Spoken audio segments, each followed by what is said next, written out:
বন্ধুরা সবাই কেমন আছো? আমি ভালো আছি। তোমাদের জন্য অনেক অনেক ভালোবাসা। লাঞ্চ রেসিপি নিয়ে আমি আমার মামের রান্নাঘরে চলে এসেছি তোমাদেরকে লাঞ্চ রেসিপি দেখাবো বলে। কালকে বলেছিলাম কচুরলতি চিংড়ি, এই দেখো কচুরলতি চিংড়ি। আর এইটা মা মোর বরের জন্য স্পেশাল করেছে, একটু মতো ফটকানা তেল কী ছিল সেই পেঁয়াজ দিয়ে একটু ভেজে দিয়েছে ওর বরের জন্য কেবল। আর এটা মাছ সর্ষে, ধনে পাতা, পেঁয়াজ, টমেটো সব দিয়ে, সবাই জানো, সবাই করো।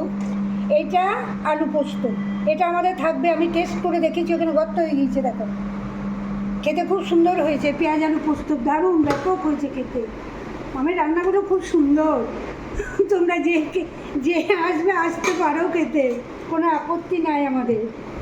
আর এইটা হচ্ছে কাঁচা পেঁয়াজ দিয়ে ডাল। ডালটা সেদ্ধ হতে হতে কাঁচা পেঁয়াজ টুকরো টুকরো করে কেটে ফেলে দেওয়া হয়। আর এইটা হচ্ছে ভাত, ভাতে আছে করলা, এটা মামির ফেভারিট, করলা সেদ্ধ, মামি খাবে। আর এইখানে আছে চিকেনও ভাই খেয়ে নিয়েছে। এই যে ভাইয়ের রুটি ফাঁকা, ভাইয়ের খাওয়া হয়ে গেছে রুটি চিকেন।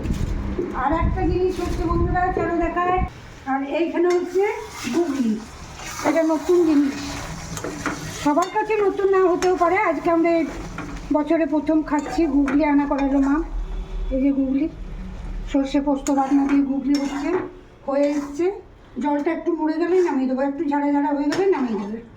সবাই ভালো থেকো, সবার জন্য অনেক ভালোবাসা, অনেক শুভেচ্ছা। আমার ভিডিও কেমন লাগে জানাবে। নেক্সট ভিডিও আবার দেখা হবে। টাটা, অনেক ভালোবাসা।